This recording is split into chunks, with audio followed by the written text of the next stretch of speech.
Halo semuanya para sahabatku, selamat malam. Namo Sangyang Adi Budaya, Namo Buddhaya.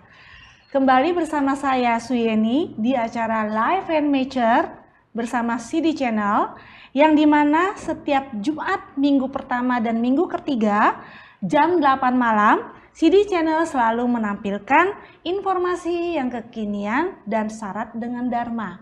So jangan lupa di subscribe, bunyiin loncengnya ya. Oke, hari ini teman-teman kita kedatangan tamu yang luar biasa yang saya kenal sudah sangat lama ya. Dimana saya mendapatkan kehormatan hari ini untuk menjadi host di acara malam hari ini. Nah, malam hari ini kita hadirkan Bante Sadanyano Mahathera sebagai anggota Sangha Agung Indonesia. Di mana topik malam ini kita membahas tentang seni sebagai pintu Dhamma. Nah, beliau itu saya kenal sudah cukup lama, apalagi ketika saat launching lagu yang benar-benar yang sudah menjadi legenda sampai saat ini. Selamat malam Bante, Namo Buddhaya. Selamat malam, Namo Buddhaya. Wow Bante, agak deg-degan nih Bante. Soalnya mau membahas tentang apa yang sudah, yang ada di memori saya dulu ya. Jadi waktu masih muda dulu ya, belum menikah, Bante masih laksing dulu saya ya. Itu sampai saya masih ingat banget pertama kali saya ke Vihara Ekayana waktu itu ya Bante. Kenal lagu Bante dari Vihara Ekayana waktu itu lagu Bunga Teratai. Bante masih ingat? Tentu dong, pasti ya. Pasti. Itu lagu pertama Bante bukan ya itu ya? Bukan lagu pertama, tapi itu ada di album pertama. Oh, oke. Dan itu lagunya ngehits banget kan Bante waktu itu? Ya, waktu itu lagu Bunga Teratai ya salah satu lagu yang cukup hit ya waktu itu. Walaupun belakangan kurang, karena ada satu lagu yang lebih populer, yang lebih sering dinyanyikan, yaitu lagu Sujudku. Oh iya, lagu Sujudku Bante. Yang dimana lagu itu ya teman-teman ya, kalau kamu menikah pasti pakai lagu itu dan gak mungkin gak nangis. Itu katanya lagu sejuta umat yang selalu bikin pengantinnya nangis ya Bante ya. Itu sepertinya Bante kan seorang seniman sejati, karena Yeni pernah bukan cuman hanya melihat Bante menciptakan lagu begitu banyak yang hits, tapi pernah juga jadi pelukis gitu ya Bante ya. Ada lukisannya masih di kantor kakak saya. Itu kalau Bante menciptakan lagu itu mulai inspirasinya dari mana? Banyak loh Bante lagunya yang bener-bener ngehits. Iya. Jadi kalau tadi dibilang saya seniman sejati, enggak juga, tapi saya memang ada jiwa seni. Dan saya mau melakukan karya, terutama karya Dharma lewat seni, baik seni lagu maupun lukisan. Tapi memang karena keadaan, kondisi, saya akhirnya lebih banyak waktu itu fokus ke bikin lagu, termasuk tadi lagu Sujudku. Kalau ditanya inspirasi, ya memang masing-masing lagu inspirasinya beda-beda ya. Jadi kalau lagu Sujudku itu sebetulnya request dari Ibu Yanuar. Iya. Jadi saya kenal sama beliau. Iya, beliau itu minta tolong untuk pernikahan supaya dibikinin lagu.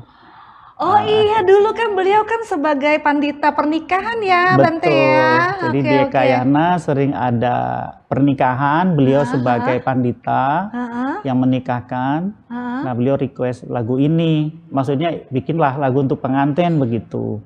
Nah, idenya dari sana muncullah lagu Sujudku ini, supaya melalui momen menikah ini anak-anak itu bisa berterima kasih, wujudkan rasa syukur, minta restu dan sebagainya. Jadi ada kedekatan hati. Nah, itulah lahirlah lagu Sujudku. Gitu. Kalau lagu lain, kalau ditanya inspirasi, misalnya kayak lagu Anak Yang Baik ya. Nah, itu juga ngehits banget Bante. Anak yang baik, saya aja inget Bante. Padahal bukan anak-anak saya. Jadi memang Untuk anak yang baik, kenapa mungkin gampang diingat ya, syairnya yang sederhana, lagunya yang ceria, simple ya. Itu inspirasi sebetulnya waktu itu tahun 96 saya diajak Sukong ke Papua. Wow, lama ya udah ya Bante, tahun 96 cukup lama. Acara peresmian pagoda di Sorong dan peresmian wihara di Merauke. Pulang dari sana saya terinspirasi mau bikin lagu yang bercerita tentang bagaimana bikin wihara dan bangun pagoda gitu. Oh iya ya, karena peresmian pagoda segala macam ya, iya, Bante betul. ya. Terus kepikiran saya nih, karena kebetulan saya banyak bersentuhan atau banyak kesempatan mengisi kebaktian anak-anak, jadi saya bikin lagu nih untuk anak-anak. Supaya dari kecil sudah punya pikiran yang baik, selain rajin ke wihara, senang bangun pagi, juga bisa memanage keuangan. Kalau ada uang jangan dihabiskan. Nanti supaya ditabung jadi orang kaya. Kalau udah kaya jangan untuk sendiri, jadi bangun bisa wihara. Gitu. Oh iya. Ceritanya begitu. Ya, jadi sesuai judulnya ya. Ini temanya kan seni sebagai pintu dhamma. Ya, jadi saya hanya ingin menggunakan seni sebagai pintu dhamma. Maksudnya bagaimana dengan lagu-lagu umat kita jadi mengenal ajaran Buddha. Karena dikatakan ada 84.000 pintu dhamma, ya, atau 84.000 dhamma kanda, ya. Ada 84 pintu dhamma. Itu artinya banyak cara untuk bisa orang berjodoh dengan dharma ajaran Buddha. Ada orang mungkin dengan mendengar lagu, kemudian jadi kayak misalnya lagu Sujudku ya. Mungkin pada waktu awal-awal orang belum tentu mau bersujud sama orang tua. Setelah mendengar dengan lagu ini, tumbuh rasa terima kasih, jadi rasa hormat. Ya, akhirnya dia mencoba mengenal ajaran Buddha gitu. Ya. Lewat lagu Anak yang Baik, ya, orang belajar menabung, belajar bangun pagi, belajar punya peduli kepada wihara dan sebagainya. Belajar berdana ya Bante ya. Betul. Oke. Nah Bante, saya kan kenal baik banget dari lagu album pertama Bante, Bunga Teratai. Masih ingat banget, itu sahabat baik saya juga yang nyanyiin ya. Saya masih ingat dulu sampai di Via Kayana saya sebagai ketua nari di situ. Jadi kalau Ibu Citra nyanyi lagu Teratai, saya nari deh. Waktu itu masih langsing, masih anggota PMVG ya kalau nggak salah ya waktu itu ya. Nah, feedback, tapi saya memang masih ingat si lagu itu sangat-sangat ngehits juga di masa itu ya Bante. Feedback dari umat di saat album pertama itu bagaimana Bante? Sampai sehingga Bante punya semangat untuk menciptakan album-album berikutnya gitu? Iya, jadi lagu itu sebetulnya lagu Bunga Teratai itu salah satu lagu yang disisipkan di album anak-anak. Sebetulnya waktu itu saya fokusnya bikin lagu anak-anak ya. Kemudian setelah kenal Citra, saya tahu dia suaranya bagus. Jadi saya kasih kesempatan juga dia nyanyi. Jadi di lagu itu ada lagu Bunga Teratai yang dinyanyikan Citra. Nah, memang lagu ini sebetulnya sederhana, simpel ya. Tapi memang maknanya dalam. Dan Citra bisa menyanyikan dengan bagus. Dia bisa menghayati pesan Dharma di dalam lagu itu. Sehingga karena dinyanyikan dengan sepenuh hati dan diciptakan juga dari hati gitu ya. Mungkin makanya sampai di hati gitu. Orang yang mendengar merasa tersentuh gitu. Dan memang lagu itu sederhana tapi dalam sebetulnya ya. Saya hanya melalui lagu ini, saya ngasih pesan bahwa kita ini kalau bisa seperti bunga teratai ya, yang tumbuh indah, mekar walaupun di dalam lumpur gitu. Itu makna yang benar-benar dalam ya Bante ya. Itu kalau meminjam bahasa atau istilahnya Master Tin Anh Han ya, itu ada istilah nomad no lotus. Artinya kalau nggak ada lumpur, nggak ada teratai. Jadi kadang kita hidup itu harus sadar dari masalah-masalah yang kita hadapi, dengan banyak masalah, tantangan, itu membuat kita jadi tumbuh, sifat-sifat baik kita teruji. Apakah kita jadi cukup sabar, apakah kita jadi cukup struggle gitu, berjuang untuk mengatasi solusi ini. Jadi banyak orang jadi hebat, banyak orang jadi bisa menjadi inspirasi, karena beliau-beliau itu dalam perjalanan hidupnya itu banyak ketemu masalah dan bisa mengatasi masalah. Jadi beliau tidak menjadi kotor oleh masalah, tapi dia jadi terang oleh masalah. Ya, tetap tumbuh indah makanya ya seperti Bante itu. Ya. Nah Bante, dari sepanjang perjalanan Bante yang sudah menciptakan lagu sudah sebegitu banyak ya Bante. Pernah nggak Bante punya pengalaman ada umat yang sampai bisa merasa terselamatkan hidupnya dari lagu-lagu yang Bante ciptakan? Ya, kalau mungkin terselamatkan dalam arti tercerahkan lah Bante. Iya, itu ada. Jadi ada satu umat yang mendengarkan lagu Anak yang Baik, dia tercerahkan. Kemudian ada kata-kata nanti kalau kaya bangun wihara, bangun candi paling besar di dunia kayak gitu ya. Memang dia datang kepada saya, tapi yang tercerahkan ini bukan anak-anak, orang tua. Oh ya? Orang tua yang datang, justru dia selama ini nggak pernah berpikir kalau ada uang bangun wihara. Ya, dari komunikasi itu mereka akhirnya punya kepedulian ya. Jadi wihara ini punya peran di dalam penyebaran dhamma yang luar biasa, punya kontribusi nyata dalam pendidikan agama, moralitas dan lain-lain.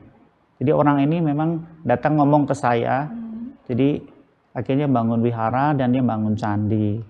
Nah, cuman waktu itu candinya itu karena bahasanya ya, mungkin lingkungannya kurang mendukung, jadi dipending.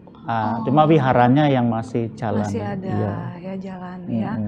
Berarti benar-benar loh teman-teman ya, ada aja umat yang bisa terinspirasi ya setelah mendengarkan lagu ciptaan Bante. Enggak terbatas, berarti itu lagu anak-anak yang terinspirasi hanya anak-anak, tapi bisa juga orang dewasa yang terinspirasi dengan lagu-lagu itu ya. Betul. Jadi beneran ini bahwa membabarkan dharma itu sangat mudah ya sebenarnya Bante melalui seni. Nah, bagaimana pendapat Bante terhadap perkembangan musik agama Buddha ini sendiri Bante?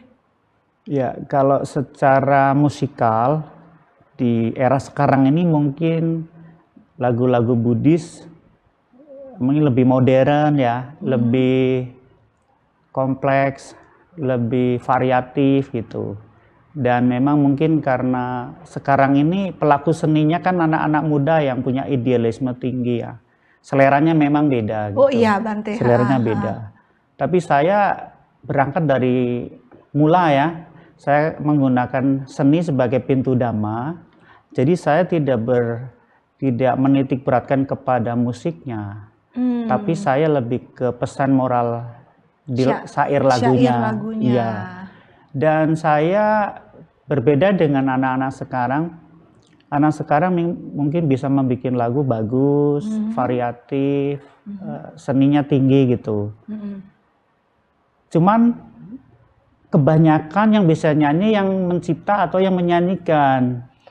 Umat kesulitan karena mungkin notnya yang tinggi, yang harus kayak penyanyi profesional gitu. Nah, menurut saya itu kekurangannya di situ, kelemahannya ya. Nah, kalau saya memang dari awal itu sudah berpikir, saya bikin lagu ini untuk umat. Jadi apalagi awal-awal itu bikin untuk anak-anak. Jadi syairnya lebih Jadi sederhana saya pikirkan ya, dari Bante, awal itu musiknya yang sederhana, syairnya yang sederhana. Yang gampang diingat ya, Iya, Bante, lagunya yang gampang diingat. Karena mereka yang bakal nyanyi gitu. Karena ini sebagai pintu dhamma, saya mengesampingkan kayak tadi teknik vokalnya, kemudian tingkat kesulitan atau apa ya, kemewahan dari lagu itu. Jadi saya yang diprioritaskan itu adalah pesan moralnya dan kesederhanaan lagu ini. Sebab lagu ini kalau bisa juga apa ya, jangan enak di musiknya bikin orang joget-joget, tapi tidak paham maknanya, dan yang bisa nyanyi dia yang bikin dia lagu. aja ya, Bante ya. Gitu. Oh, jadi memang kenapa lagu ini penuh dengan nanti ini ya, kita belum ngebahas tentang album barunya Bante nih. Tapi memang sepanjang saya mendengar lagu ciptaan Bante semua itu tuh semuanya rata-rata syairnya sederhana, Betul. nadanya gampang diingat dan nggak susah-susah gitu loh nyanyiinnya gitu loh. Makanya dari situ kan kita jadi gampang inget ya teman-teman ya, syarat dengan dharmanya juga gimana kita kadang-kadang bisa tercerahkan ya Bante ya dari itu. Oke, nah Bante kan nggak cuman hanya ciptain lagu, Bante juga suka ngelukis nih ceritanya nih. Nah, boleh cerita sedikit dari Bante, maksud tuh bagaimana dari seni lukis juga bisa udah seberapa jauh bisa menginspirasi orang untuk tercerahkan atau bagaimana gitu Bante? Iya, kalau melukis sebetulnya saya lebih awal, maksudnya bakat melukis saya itu dari kecil sudah ada. Hanya kebetulan ketika menjadi biku itu bukan apa ya, memang kita waktu itu biku fokus berlatih ya. Nah ketika ada kesempatan sempat ada masa jenuh bikin lagu ya, ada masa jenuh sempat mau pensiun gitu. Nah di sela-sela saya nggak produksi atau nggak bikin lagu, saya mulai itu ngisi waktunya untuk melukis. Ternyata ketika saya melukis banyak yang puji bagus, akhirnya keterusan. Jadi sampai akhirnya sempet ya kayak les tekniknya ya, biar bagus gitu. Nah memang kalau dikatakan kekuatan menginspirasi orang atau tidak itu di lukisan nggak terlalu ya, nggak terlalu karena memang tidak banyak orang tahu saya bisa melukis gitu. Hanya waktu itu saya kembali kepikiran bahwa melukis itu juga untuk menyalurkan pikiran-pikiran yang positif. Maka yang saya lukis biasanya ya tema-temanya agama Buddha ya. Entah kalau bikin relief, bikin stupa, wajah tokoh-tokoh Buddhis gitu, kayak Sukong, kayak Dalai Lama, ada biku gitu, atau teratai, yang begitu. Oke. Juga memang sebenarnya melukis itu kan sebenarnya bagian dari meditasi ya Bante ya sebenarnya ya. Iya, itu betul sekali ya. Jadi dengan melukis itu kita belajar teliti, belajar sabar, penuh perhatian, yang terutama memang kesabaran, fokus, penuh perhatian itu di dalam melukis. Sebab kalau nggak sabar, itu kita punya coretan, kita di dalam mengatur warna itu bisa kacau. Oh gitu ya Bante ya. Iya, itu dari hasil lukisan kita bisa merasakan emosi orang di lukisan itu. Semakin kita tenang, semakin kita nyaman, itu lukisan kita ini jadi lebih secara spiritualnya bisa dinikmati gitu. Oh pantesan maestro-maestro hebat itu semuanya itu tuh bisa mengungkapkan rasa dan pikiran mereka melalui lukisan ya Bante ya. Even itu cuman hanya lukisan kayak apa ya? Nah kayak misalnya yang terkenal banget kayak Mona Lisa Smile itu tuh bisa kayak misteri begitu, itu bener-bener pikiran pelukisnya tuh tersalurkan di situ semua ya. Iya betul. Jadi mereka itu bukan sekedar melukis, tapi dia punya visi, punya misi, dan ada nilai-nilai yang mau disampaikan gitu ya. Juga ya pasti ada pesan moral spiritualnya di lukisan itu ya. Jadi umumnya kalau pelukis yang kelas maestro yang yang terkenal itu dari sisi spiritualnya bagus gitu. Oke. Nah, Bante, dalam waktu dekat ini kan mau launching lagu nih ya. Teman-teman ya, Bante lagi launching lagu baru ya, yang dimana ini ya Bante ya. Iya, betul ya. Ini ya, apa namanya, judulnya Pujian pada Triratna ya. Ini saya sempat udah sekilas dengar lagu-lagunya, yaitu seperti biasanya lagu ciptaan Bante sederhana, syairnya juga penuh dengan makna, tapi gampang diingat. Betul. Nah ini Bante boleh cerita inspirasi dari album ini. Terus sebelumnya album terakhir yang Bante ciptakan tahun kapan, Bante? Ya, terakhir kalau nggak salah itu saya bikin lagu tahun 2000 ya. Nah, sejak tahun 2000 album terakhir itu kerjasama sama Citra, karena waktu awal-awal kita banyak kerjasama sama Citra. Dia banyak bantu saya, Mayanhin. Nah, itu terakhir tahun 2000. Setelah itu stop, vakum saya. Kemudian tahun 2017 mulai lagi. Nah, ini muncullah lagu Pujian pada Triratna. Ini ya ceritanya apa ya? Saya merasa bersyukur sekali kenal agama Buddha, mengenal Buddha Dhamma Sangha. Lewat Buddha Dhamma Sangha ini merubah banyak apa ya? Merubah karakter, kebiasaan-kebiasaan buruk, merubah banyak hal di dalam diri saya. Oleh karena itu saya ingin mengungkapkan rasa syukur lewat pujian. Nah, jadi itu Pujian pada Triratna itu ungkapan rasa syukur saya kepada Triratna. Kemudian kita tuangkan dalam sebuah lagu. Maka lagunya ini iramanya lebih hikmat ya, lebih hikmat, lebih damai gitu. Nah, jadi saya ingin menyampaikan, mengajak umat itu melalui lagu ini supaya menempatkan Buddha Dhamma Sangha di dalam hatinya, di dalam pikirannya, di dalam ucapannya, di dalam perilakunya. Jadi di dalam apa ya bahasanya, kita menyadari bahwa Triratna sebagai permata ini adalah mustika yang berharga untuk kita gitu ya. Jadi akhirnya lah muncul lagu ini yang kebetulan dinyanyikan oleh Sani dan suaranya pas, cocok untuk dia. Ya udah, itu tahun 2017. Kemudian sebetulnya awalnya saya juga waktu itu sudah apa ya bahasanya ya? Ya tadi bahasanya mau resign, mau pensiun. Ya mau pensiun. Iya, soalnya kalau dilihat dari perjalanannya Bante dari tahun 2000 ke 2017 jauh loh Bante. Nah itu dia. 17 tahun loh. Jadi saya sempat mengalami masa jenuh juga. Kemudian untuk mengatasi jenuh dan kegalauan sebagai manusia ya, saya meditasi. Saya serius belajar meditasi sampai ke Myanmar. Vipassana. Tahun 2000. Saya dengar juga itu.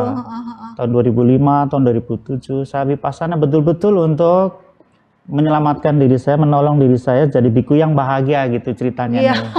Oke Bante. Tapi gini Suyeni, ternyata walaupun saya sudah meditasi, saya sering ikut Vipassana. Di Indonesia pun kita lanjut ikut retreat, ikut Vipassana di berbagai macam tempat meditasi. Tapi ketika saya pergi ke daerah-daerah, tidak ada yang bertanya, Bante tolong dong ajarin meditasi gitu. Nggak ada. Yang ditanya, Bante lagunya mana yang baru? Ada lagu baru enggak? Selalu begitu. Termasuk di Wihara Dharma Bhakti ketika ketemu Sani, Heri, Ani, dan si David selalu Bante tolong bikin lagu lah gitu. Maka bikin lagu. Dan ketika bikin kayak apa ya? Ini bahan sudah lama dipendam, disimpan. Jadi begitu dikeluarin lagu 1 keluar, lagu 2 keluar sampai 8.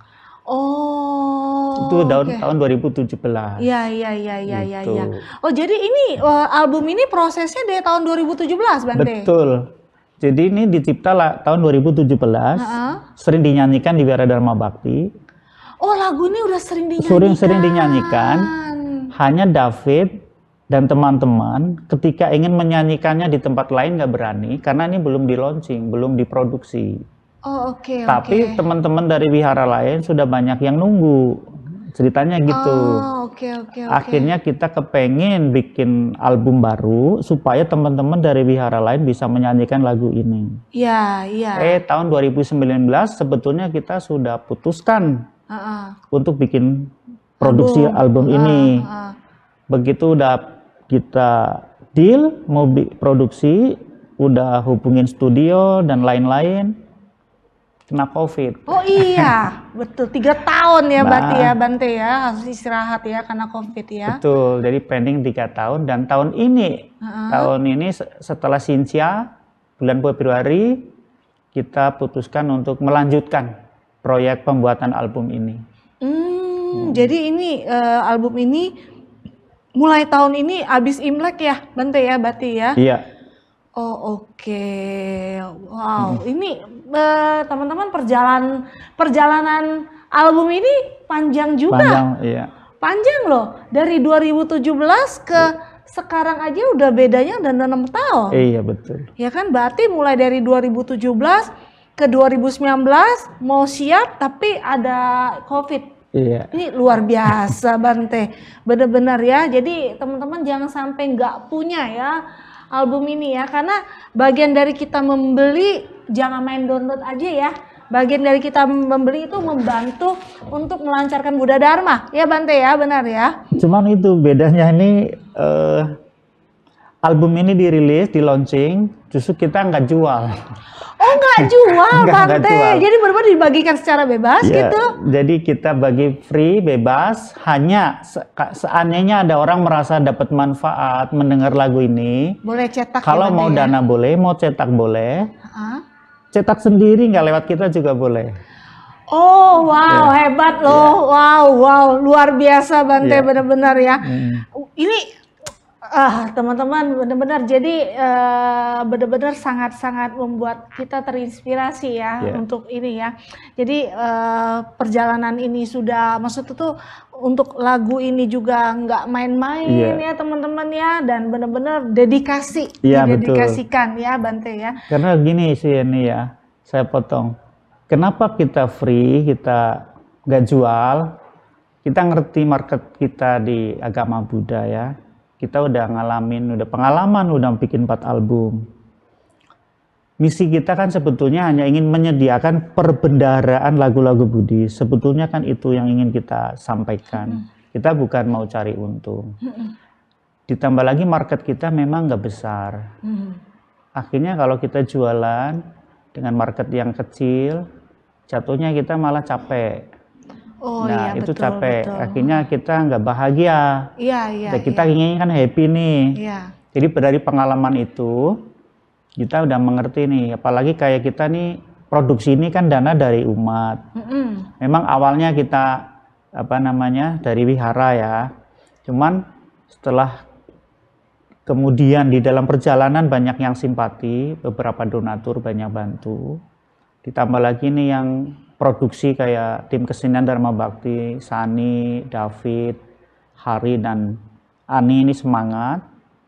Jadi karena nih uang juga dari orang, dari umat, maka saya kembalikan ke umat gitu. Jadi ini bukan uang pribadi, jadi kita kasih lagi lah, kembalikan. Ya, oke ya. Jadi teman-teman jangan lupa ya, kalau buat teman-teman yang ingin dapetin album ini, berarti vihara-vihara mana yang disupport bisa mendapatkan album ini Bante?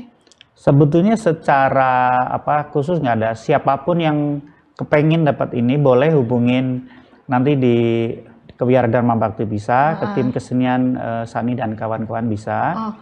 Tapi seandainya ingin cetak sendiri bisa, nanti ada beberapa setelah di launching ini lagu kan masuk YouTube. Teman-teman kalau mau cetak dari sana bisa. Oh bisa ya, bisa, nggak ada masalah. Oh oke. Nah ini rencana mau launchingnya ceritanya besok kan bakal di launching Bante. Iya. Jadi ini kita teman-teman ya, tanggal hari Sabtu tanggal 9 Desember bakal di launching album ini di Vihara Dharma Bhakti ya. Iya, Bante. betul. Boleh diceritakan Bante itu mau gimana launchingnya dan jam berapa? Iya. Jadi launching ini kan bentuk tanggung jawab moral saya, karena cerita bahwa saya akan bikin album lagu Buddhis kan ceritanya sudah lama. Orang nunggu-nunggu. Jadi sebagai bentuk tanggung jawab moral, ini loh apa yang kemarin saya omongin, mau bikin album sudah selesai. Jadi kita launching.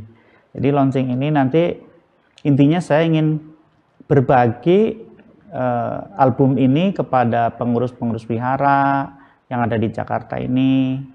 Jadi kita hubungin pengurus organisasi yang ada di Vihara Dharma Bhakti, pandita-pandita gitu, dan juga undang yang lain. Ya, untuk sementara di launching ini ya belum, maksudnya kita hanya berbagi yang dekat-dekat saja ya, wihara-wihara yang dekat.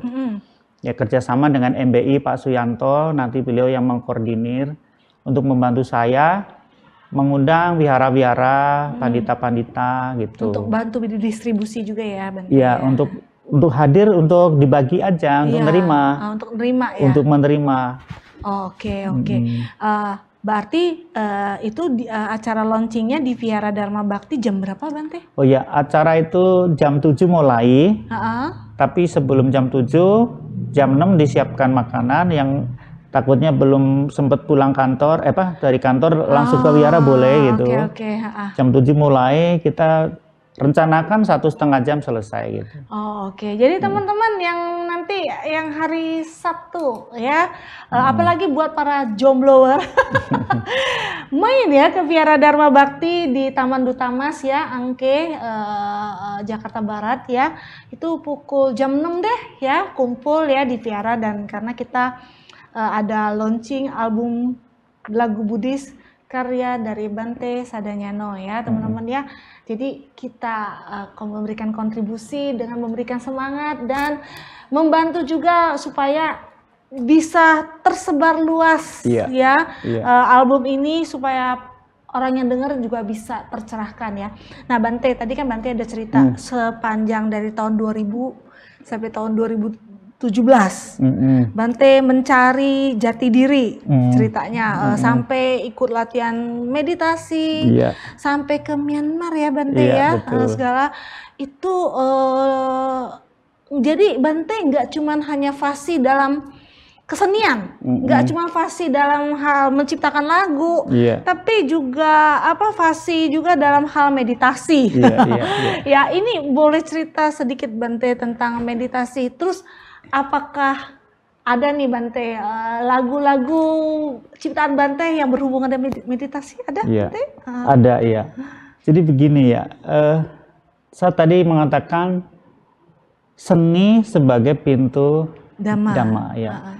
Dan apa yang saya lakukan mencipta lagu itu sifatnya hanya sebagai pintu untuk orang jadi kenal ajaran Buddha, termasuk yang saya alami sendiri.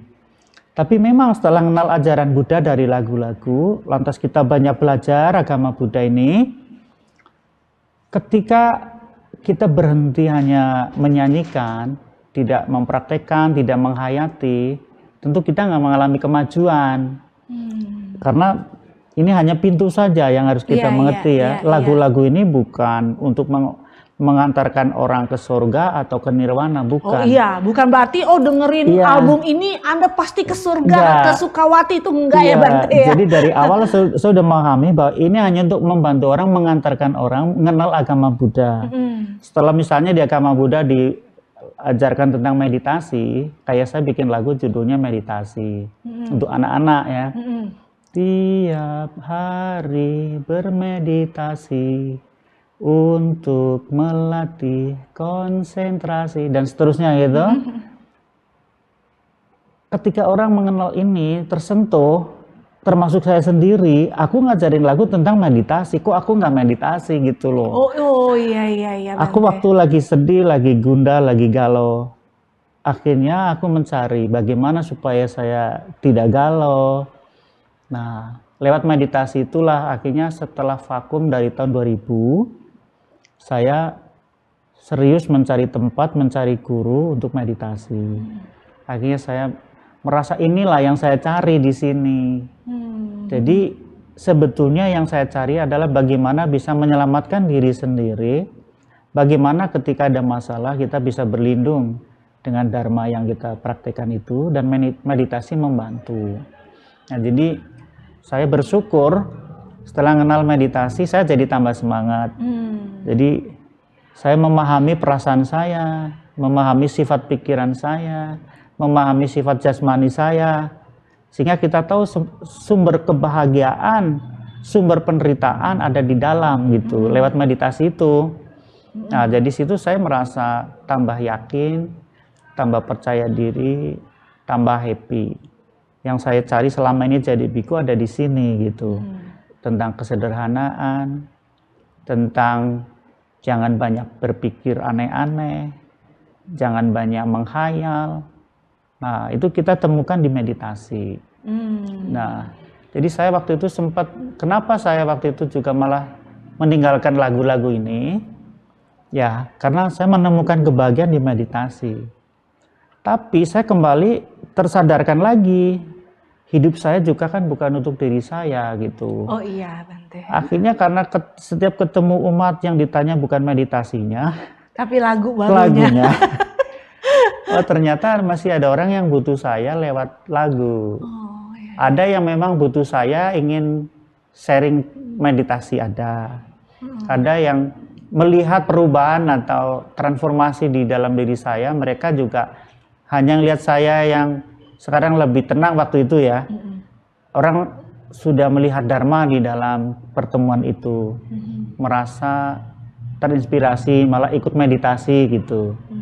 Tapi di luar itu masih banyak orang yang nanyain tuh lagu-lagu lagu-lagu Buddhis gitu. Oke. Jadi teman-teman benar-benar ya, jadi perjalanan sebuah album ini nih dari tahun 2000 ya, Bante, album terakhir, muncul lagi album baru 2023. Jadi ini bukan perjalanan yang kacang-kacang loh.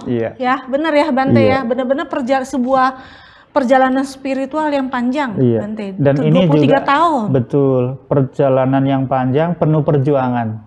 Begini Suyeni, kalau dalam kronologis ini bikin album ya, bikin album Buddhis ini di dalam pendanaan itu nggak semudah kalau kita cari dana untuk wihara.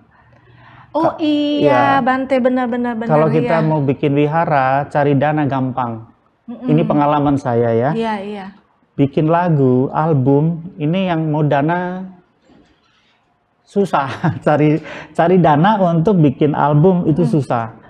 Tapi karena orang-orang yang sudah kenal saya gitu, perjuangan saya ngelihat apa yang saya lakukan totalitas gitu, akhirnya dari mereka satu persatu tersentuh. Akhirnya 1, 2, 3 banyak yang berdana, akhirnya ya bisa selesai lah belum ini gitu. Nah, belum lagi tantangan-tantangan yang lain. Karena kita sekarang ini waktu produksi ini ya, penyanyinya, pemain musiknya itu bisanya hanya hari Sabtu Minggu karena mereka orang kerja semua. Oh iya, betul. Maka produksinya jadi panjang 1 tahun. Iya. Kalau zaman dulu itu sebulan kelar. Karena anak-anak cukup nyanyi. Iya. Arrangernya sudah profesional. Iya. Kalau ini kita tim kesenian yang aransemen sendiri, nyanyi sendiri. Ketemunya cuma Sabtu Minggu. Nah, jadi panjang gitu. Oke. Ya, jadi teman-teman sekali lagi ya, aku mengajak teman-teman ikut untuk hadir di acara launching lagu baru yang judulnya Pujian pada Triratna ya, di Vihara Dharma Bhakti. Hari Sabtu 9 Desember besok ya tepatnya ya, dan pukul 16 udah sampai deh di vihara kita ya, di Dharma Bhakti di Taman Dutamas Jakarta Barat. Nah teman-teman, acara ini saya sekaligus memperkenalkan apa itu CD Counseling. Jadi acara Life and Mature ini memperkenalkan CD Counseling buat teman-teman semua. CD Counseling ini adalah sebuah tempat Anda mengadu atau tempat Anda curhat, ya. Dimana kalau kamu punya problem tentang masalah keluarga, masalah psikologi, masalah ekonomi, masalah kesehatan, bahkan masalah hukum, ya, kita CD Counseling punya konselor-konselor hebat yang bisa membantu Anda. Jadi silakan kontak ke CD Counseling di 0811 98 73300. Kami siap mendengarkan Anda, dan semua permasalahan Anda bersifat rahasia dan akan ditangani secara profesional oleh para konselor kita. Dan juga apabila ada tindakan yang lebih lanjut baru dikenakan biaya. Untuk konseling pertama Anda benar-benar feel free untuk menghubungi kami. Oke, nah teman-teman, biasanya CD Counseling itu Anda cuma hanya bisa kontakkan melalui kontak yang tadi saya sebutkan.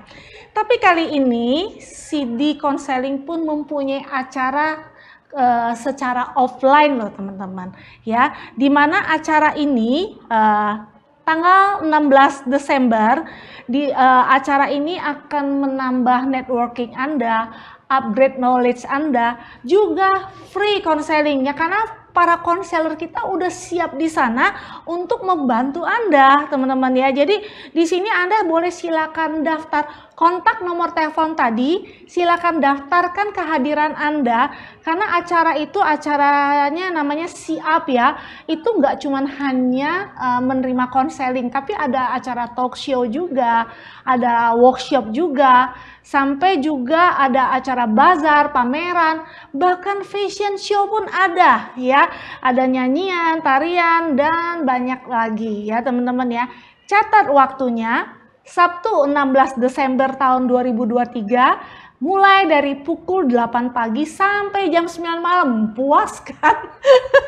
Bener-bener panjang itu waktunya, ya. Di Gedung Prasada Jinara kita di Jalan Kembangan Raya, Blok JJ. Anda silakan bisa langsung di Google Map aja Gedung Prasada Jinara kita. So teman-teman, jangan sampai nggak hadir, ya. Mumpung manfaatkan kesempatan ini untuk ketemu langsung dengan para konselor kita. Anda boleh langsung berkonsultasi. Oke teman-teman, dan sekaligus malam ini juga saya memperkenalkan aplikasi Budayana, yang dimana seperti agenda kebaktian, berita kegiatan, artikel Buddhis, juga bisa mendapatkan kartu tanda umat Buddha, dan masih banyak fitur lainnya. Silakan download, ya, aplikasi Budayana di Google Play Store ataupun App Store. Dan Anda bisa dapatkan semua informasi agama Buddha secara lengkap di aplikasi ini. Oke teman-teman, sekian acara kita. Terima kasih Bante atas kehadirannya. Semoga besok sukses, ya Bante, acara launchingnya. Dan saya doakan Bante diberikan umur panjang untuk terus berkarya, ya. Dan menyegarkan kita dari musiknya yang berhubungan menjadi pintu sebagai pembuka dharma kita. Makasih Bante, makasih semua teman-teman. Namo Sang Hyang Adi Budaya, Namo Buddhaya. Namo Buddhaya.